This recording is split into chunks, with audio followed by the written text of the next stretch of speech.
Good morning, dear students. Welcome to digital platform of Dr. APJ Abdul Kalam Technical University, Lucknow. Our subject is power plant engineering. The subject code is KME 076. I am Dr. Tarun Gupta, Associate Professor in GL Bajaj Institute of Technology and Management, Greater Noida. Friends, today is our 17th lecture and today we will discuss cooling towers and cooling ponds. Friends last lecture में हमने discuss किया था condenser, right. Condenser किस आपको बताया था किस लिए यूज़ होता है कि एग्जॉस्ट स्टीम है टरबाइन की उसको कंडेंसेट करने के लिए। अब कंडेंसेट कैसे करते हैं मैंने आपको बताया था। कंडेंसर क्या है? Condenser is a heat exchanger where cooling water is use to condense the exhaust steam. मैंने कहा कूलिंग वाटर इज यूज्ड। अब वो जो कूलिंग वाटर है ये कूलिंग वाटर हीट एब्जॉर्ब करेगा स्टीम की, तो इट विल बिकम हॉट। सो ये जो कूलिंग वाटर है इसको कूल करने के लिए हम यूज़ करते हैं cooling tower and cooling ponds, right. तो देखिए ये कूलिंग टावर है, आपको मैं दोबारा से एक बार बता दूं। ये टरबाइन था, टरबाइन के एग्जॉस्ट सिस्टम को हमने कंडेंसर में कूल किया और ये कंडेंसेट यहाँ पर चला गया बॉयलर में। ये एक वाटर का पाइप है जिससे हमने इसको कूल किया। अब ये इनकमिंग एंड आउटगोइंग, अब ये जो वाटर है hot water, this is hot water. इस हॉट वाटर को हम कूल करते हैं कूलिंग टावर की हेल्प से या कूलिंग पॉन्ड की हेल्प से, कोई भी ऑप्शन हमारे पास हो सकता है। सो कूलिंग टावर हम लोग डिस्कस करें। What is cooling tower? A cooling tower is a device that reject waste heat to atmosphere through the cooling of a coolant steam, usually a water steam or a lower temperature steam, and sometimes it can be air also. Cooling water में क्या है? Heat को reject किया atmosphere में। सो जो hot water आ रहा है, hot water की जो हीट है उसको एयर की हेल्प से हमने एटमॉस्फेयर में रिजेक्ट किया, ठीक है। समटाइम हम वाटर भी यूज़ कर सकते हैं। कितने टाइप्स की कूलिंग टावर है? कूलिंग टावर दो टाइप के होते हैं, natural as well as mechanical. Natural as well as mechanical. Mechanical cooling tower can be also of two type, force draft and induced draft. Sometime a third type of cooling tower can also be used, which is a combination of force and induced draft. I will tell you in the subsequent slides, right. तो सबसे पहले हम natural draft cooling tower को discuss करते हैं। अब देखिए ये एक नेचुरल ड्राफ्ट कूलिंग टावर है, इसकी जो शेप है it is hyperbolic shape, right. So आप देखिए this natural draft cooling tower is generally made up of concrete. In most of the case it is made up of concrete. एक बड़ा large structure होता है ये। अब देखिए इसमें एक बेसिन है where cooling water is available, और यहाँ से एक पंप के थ्रू इस कूलिंग वाटर को हम सप्लाई कर सकते हैं बॉयलर में, सॉरी कंडेंसर में इसको सप्लाई कर सकते हैं कंडेंसेशन पर्पस के लिए। एग्जॉस्ट सिस्टम को कंडेंस करने के लिए इसको कंडेंसर में सप्लाई कर सकते हैं, राइट। अब ये जो हॉट वाटर आ रहा है कंडेंसर से, उस हॉट वाटर को यहाँ पर सप्लाई करते हैं पाइप के through, and various nozzles are here. So nozzle से इसको हम क्रॉस करते हैं। नोजल से क्रॉस करने का हमारा पर्पज़ क्या है कि जो हॉट वाटर है it convert into very टिनी very small droplets. तो जितनी ज़्यादा ड्रॉपलेट स्मॉल होंगी उतना एयर के साथ हीट एक्सचेंज ज़्यादा होगा। यहाँ पर आप देखिए ये डोर्स प्रोवाइड किए हुए हैं और यहाँ से कूलिंग एयर यहाँ से सर्कुलेट होती है। It is natural circulation. So कोई फ़ैन नहीं यूज़ किया हुआ। ये हाइपरबोलिक शेप और एक बड़ा स्ट्रक्चर बनाने का रीज़न यही है कि ये जो एयर है ये नेचुरल वे में सर्कुलेट होती रहे। सो air is moving upside, water is coming downward, so air and water get mixed. यहाँ पर क्या होता है, एयर जो होती है वो वाटर की हीट को ले लेती है, एक्सचेंज करती है, and it goes out of the this cooling tower. अब बहुत ज़्यादा वाटर इवेपोरेशन से लॉस ना हो इसलिए कुछ एलिमिनेटर्स और यू कैन से बेफल्स लगाए हुए होते हैं। सो दीज एलिमिनेटर्स और baffles are responsible to stop the water going with the air. So evaporation losses को कम करने के लिए ये एलिमिनेटर यहाँ पर हमने यूज़ किए हुए हैं। So in the natural tower, natural draft cooling tower, hot water from the condenser is supplied to trough and nozzles with the help of a pump at about 8-10 meter from the bottom. Water falls in the form of spray and the air entering from the bottom rises upward and it take up the heat from falling water, right. Some of the water during its fall is evaporated which is carried along by the heated water. The cooled water is collected at the bottom of cooling tower and returned to the condenser. Clear है? It is the same as I told you, right? The circulation of air is natural due to density difference between heated air in the cooling tower and the surrounding air, like natural draft in chimney. Cooling tower are made up of either concrete और steel. सो preference दी जाती है concrete को, but concrete में क्या होता है concrete का wait बहुत ज़्यादा होता है. सो अगर मैं बात करता हूँ एडवांटेज और डिसएडवांटेज की नेचुरल ड्राफ्ट कूलिंग टावर की, सो एडवांटेज है कि पावर सेविंग, क्योंकि इसमें आपने कोई फ़ैन यूज़ नहीं किया एयर की सप्लाई करने के लिए. There is a natural flow. अगर नेचुरल फ्लो है, कोई फ़ैन आपने यूज़ नहीं किया, it means you are saving the electricity और रनिंग कॉस्ट आप काफ़ी कम कर रहे हैं. Clear? So this is additional advantage. और अगर मैं बात करता हूँ कि जो ये आप सेविंग कर रहे हैं, इस सेविंग से कितने टाइम में, क्योंकि इसको बनाना काफ़ी कॉस्टली होता है, initial cost is very high, right. So लगभग 8 to 16 ईयर्स में इसकी ये अपनी कॉस्ट को रिकवर कर लेती है. मीन्स इसका जो पे बैक पीरियड है it is between 8 to 16 year depending on several factors. It is environment friendly because there is no fan, so there is no noise. It is safe in operation. It is almost zero maintenance, कोई maintenance ही नहीं है, right. But disadvantage की अगर हम बात करते हैं, सो डिसएडवांटेज की सबसे बड़ी बात है कि very high initial cost. Means जब इसको कूलिंग टावर को हम कंस्ट्रक्ट करते हैं तो investment is very large, right. दूसरा है कि इसकी जो डायमेंशन है, it is overall dimensions are very large, so that could cause difficulties with area aesthetic and requirement of large area for tower installation. And इसके साथ साथ सॉयल कैपेसिटी आपको देखना पड़ेगा. जहाँ पर आप टावर बना रहे हैं, कूलिंग टावर बना रहे हैं, वहाँ पर उसकी सॉइल की बियरिंग कैपेसिटी है या नहीं है. सो टावर हर जगह नहीं बना सकते हैं, सो इसके लिए आपको सूटेबल लैंड की रिक्वायरमेंट होती है. इन्हीं प्रॉब्लम की वजह से कि स्ट्रक्चर बहुत ज़्यादा है, कूलिंग कॉस्ट बहुत ज़्यादा है, राइट, इनिशियल इन्वेस्टमेंट ज़्यादा है, लैंड की अवेलेबिलिटी है, in due to all these reasons some people are shifted to mechanical draft cooling tower rather than natural draft cooling tower. अगर mechanical draft cooling tower की बात करें तो हम यहाँ पर वर्ड आ गया mechanical. It means air supply जो है इट इज़ मैकेनिकल. पहले में क्या था natural draft, so air supply, air circulation was natural. Here the word is mechanical. You can see here the word is mechanical. So here the circulation of air is through mechanical means. Mechanical draft cooling tower are very much similar to that of natural draft cooling tower, but here air is circulated inside the tower mechanically, means instead of natural circulation.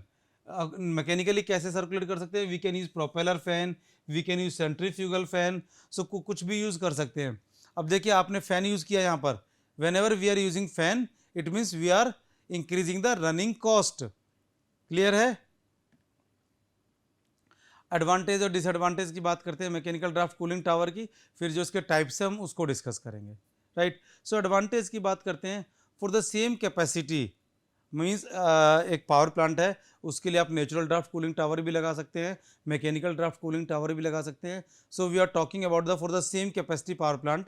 So for the same capacity power plant mechanical draft cooling tower are very much smaller as compare to natural draft cooling tower. क्यों? Because natural draft cooling tower में circulation, air circulation was natural. Here we are using propeller fan or centrifugal pump. So flow of air is in our hand. We can easily control the flow of air. आप fan की speed increase कर दीजिए, ज़्यादा air circulate होगी, fan की speed कम कर दीजिए, air कम circulate होगी. This is because of the increase in the cooling capacity due to increase in volume of the air being forced by the fan. Yes, आप fan use कर रहे हैं, जितनी मर्जी चाहे एयर की स्पीड इंक्रीज कर दीजिए, जितनी ज़्यादा एयर की स्पीड आप इंक्रीज करेंगे, जितना ज़्यादा एयर का वॉल्यूम आप सप्लाई करेंगे, उतनी ज़्यादा कूलिंग होगी, right.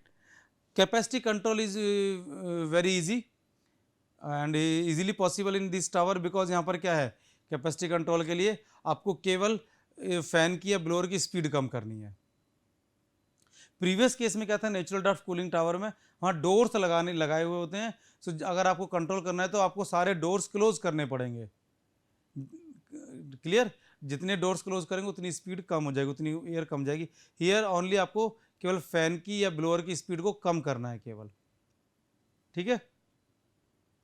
So by controlling the speed of the fan the volume of air can be controlled easily, which in turn control the capacity of the power plant, or you can say capacity of the condenser, right? They do not depend on atmospheric pressure. So, the mechanical draft cooling tower can be located even inside the building. कोशिश ये करते हैं कि building के बाहर या छत पर, रूफ पर इसको अप्लाई लगाया जाए, बट इसको बिल्डिंग के अंदर भी लगा सकते हैं, ठीक है। These are the advantages. अब हम डिसएडवांटेज की बात करते हैं। Running cost is more. पहले क्या था, आपको इनिशियल कॉस्ट ज़्यादा थी, लेकिन running cost is almost zero, but here initial cost is less but running cost is more. इसके साथ साथ क्या है, मेंटेनेंस कॉस्ट ज़्यादा है, बिकॉज यहाँ पर you are using a fan, you are using a blower, so maintenance cost is more. Maintenance cost of fan, maintenance cost of motor, maintenance cost of wiring etcetera, control panel, so जितने भी आपने equipment use किए, जितने भी accessories use किए हैं, सभी की मेंटेनेंस कॉस्ट यहाँ पर ऐड हो जाएगी। क्लियर है? But still we are using mechanical draft cooling tower. अब मैंने आपको बताया मैकेनिकल ड्राफ्ट कूलिंग टावर में क्या होता है, एक इंड्यूस्ड ड्राफ्ट कूलिंग टावर होता है, दूसरा होता है force draft cooling tower. So friends, we are talking about induced draft cooling tower. You can see this is the induced draft cooling tower. Here the velocity, or you can say is induced. So induce किया, so हमने क्या किया, fan को top पर लगाया, right. अब देखिए यहाँ पर हमने पैसेज दिए हुए हैं, ये यहाँ से एयर हम सप्लाई करते हैं, एयर यहाँ से अंदर जा सकती है फ्रॉम एटमॉस्फेयर, और एक इंड्यूस्ड एक फ़ैन लगा दिया हमने, so it induced the circulation, एक इंड्यूस्ड फैन हमने लगा दिया, और हॉट वाटर को यहाँ से हमने सप्लाई किया through nozzles, so it is a counter flow, and condensate get और cold water get collected at the bottom, और यहाँ पर हमने कुछ एलिमिनेटर्स लगा दिए, सो दैट जो वाटर है ये एयर के साथ साथ ज़्यादा ना जा सके, सो वाटर का लॉस कम से कम हो, सो दैट हमें मेकअप वाटर कम से कम यूज़ करना पड़े। A mechanical draft tower with A fan at the top which pulls up air through the tower. The fan induced hot moist air out of the discharge. ठीक है, this produce low entering and high exit air velocity, reducing the possibility of recirculation in which discharge air flow back into the air intake. Right? होता क्या, sometime ये हो सकता है कि ये जो एयर है ये यहाँ से इस तरीके से आ जाए, ये इस तरीके से आ जाए, तो it may be possible, right. This type of arrangement is suitable और also known as draw through cooling tower. इसके बाद हम बात करेंगे फोर्स ड्राफ्ट कूलिंग टावर। अब देखिए इंड्यूस ड्राफ्ट और फोर्स ड्राफ्ट में केवल एक ही डिफरेंस है, position of the fan. Induce draft में हमने क्या किया था, फैन को यूज किया था at the top, right, and force draft में हम क्या करते हैं, फोर्स ड्राफ्ट में हम फैन को यूज़ करते हैं एट द बॉटम और side wall.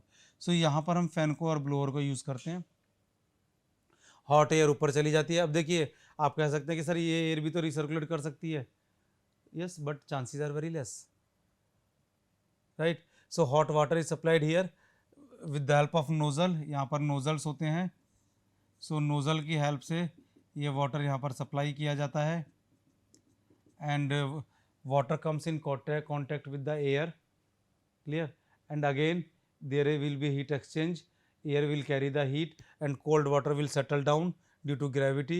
We are using some eliminators so that more water cannot leave the system.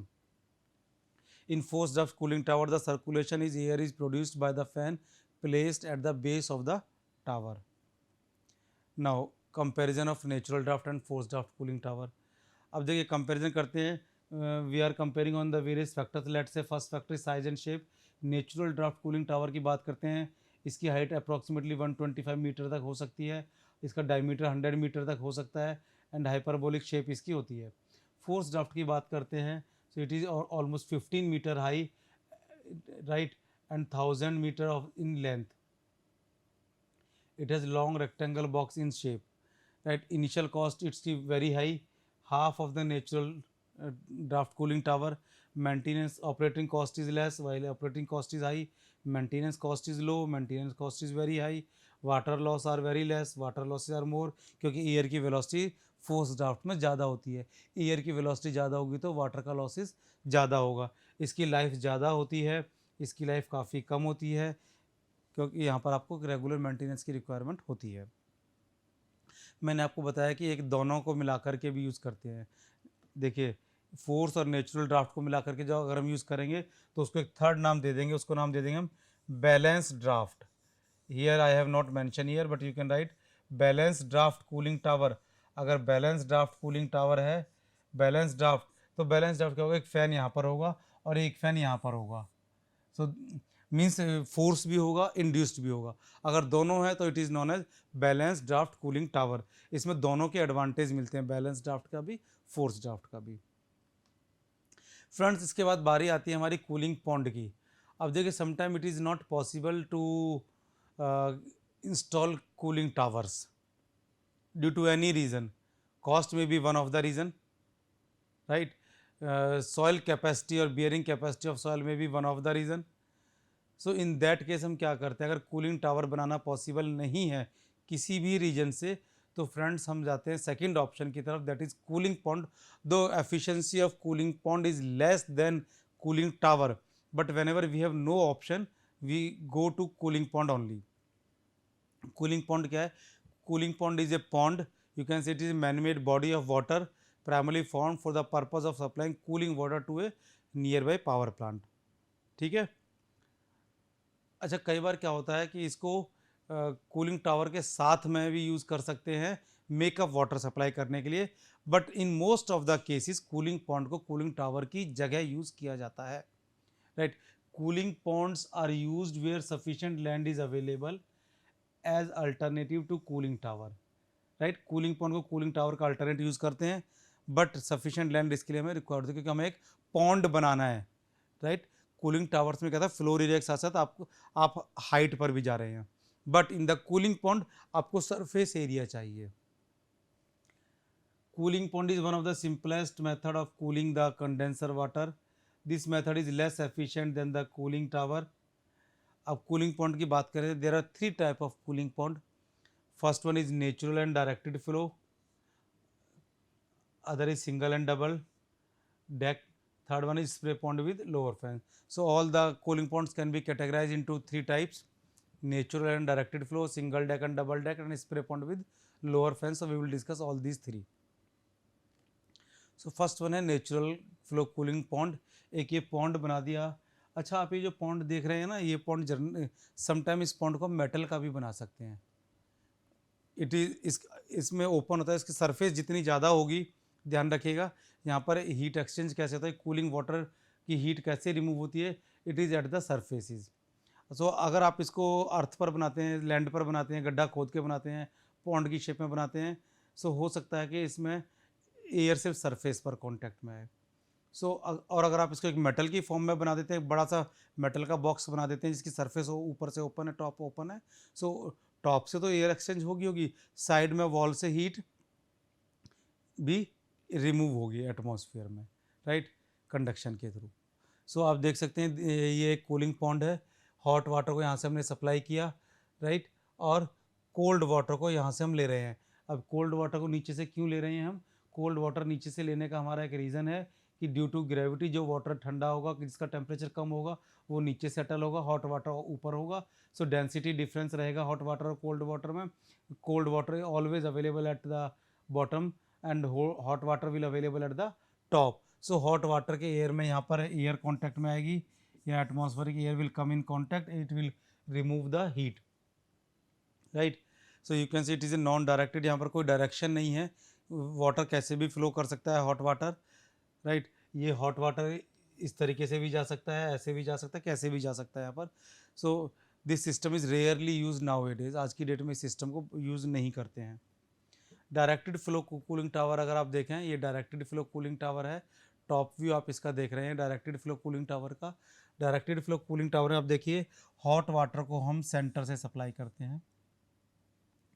Centre से गया, हमने चैनल्स लगाए हुए हैं, आप देखिए चैनल हमने लगाए हुए हैं, आप बेफल्स कह सकते हैं, चैनल्स कह सकते हैं। मींस फ्लो को हम डायरेक्ट कर रहे हैं कि पूरे टैंक में, पूरे पॉन्ड में एक साथ ना जाए, यहाँ से जाएगा, फिर इस आधा आधा इधर मूव करेगा, it will divide into two part and it will move in this, it will move in this, और यहाँ से हम कोल्ड वाटर या कूल्ड वाटर ले सकते हैं कंडेंसर में सप्लाई करने के लिए, right. So in the directed flow system the hot water coming out of the condenser enters the middle channel and on reaching the far end divides into two, ध्यान रखिएगा, divided into two currents being directed by baffles।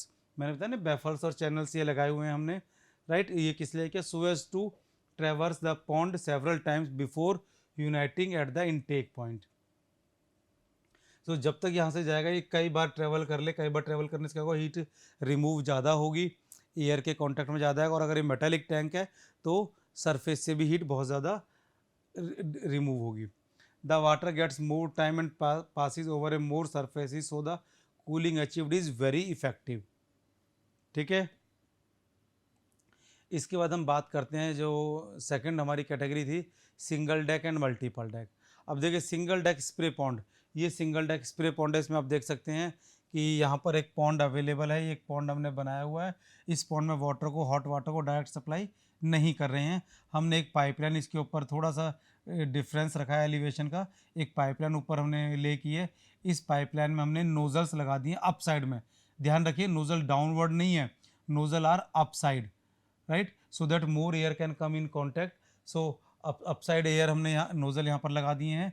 Nozzle से ये hot water in the form of jet और in the form of tiny droplets in the form of small particles बाहर आता है, and it comes in the contact with air. So air will take the heat and ये जो water है it will settle down in the form of droplets.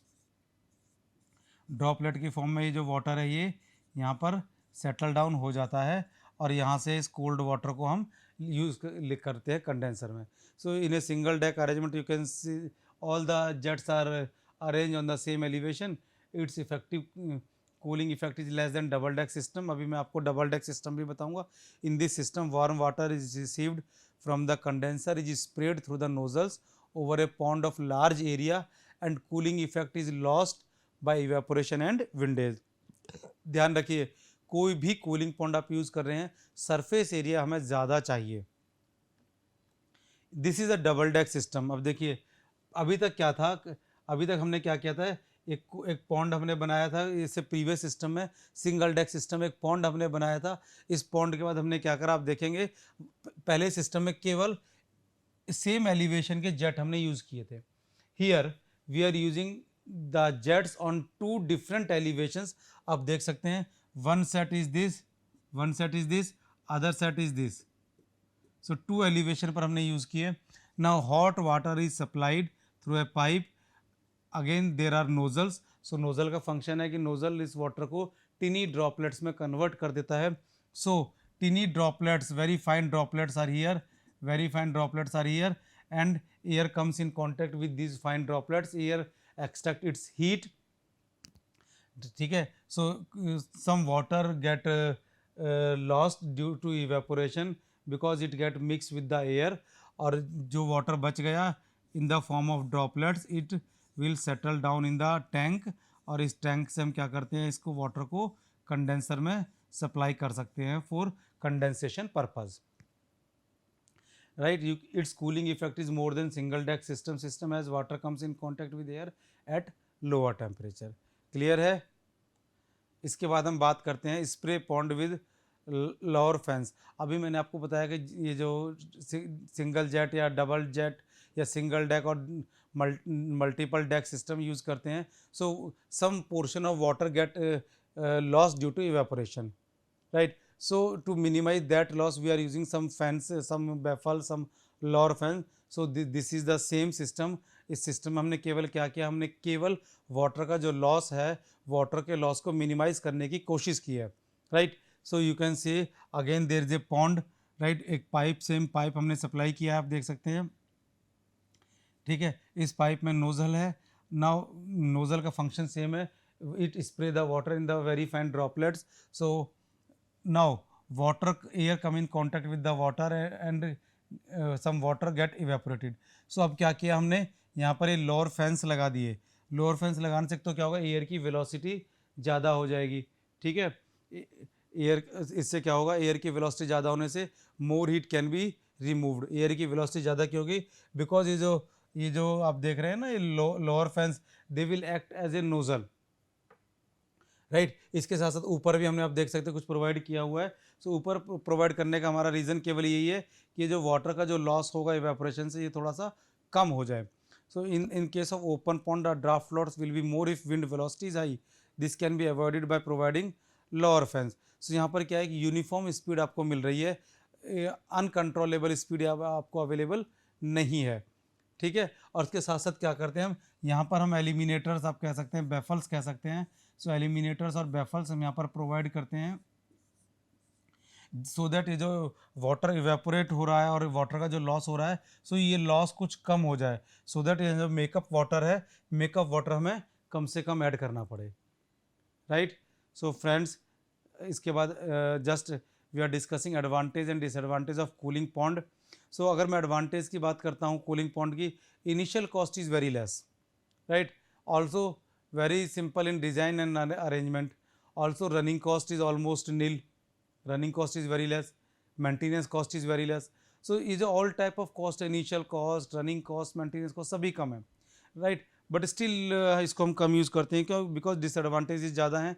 जैसे सबसे पहला disadvantage है, it require large surface area for cooling. मैंने बताया ना, कूलिंग के लिए सरफेस एरिया चाहिए, सो that more air can come in contact with the water. More amount of loss of water due to evaporation and windage, so you need more makeup water. Cooling efficiency is very less, right, and there is no control over the temperature of the cooled water. So cooled water का जो temperature, उसके ऊपर भी कोई control नहीं है। So due to these disadvantages, we are not preferring this cooling pond, we are preferring cooling towers, especially natural draft cooling tower if space is available and cost is available, otherwise we are going to the mechanical draft cooling tower. So friends, thank you very much.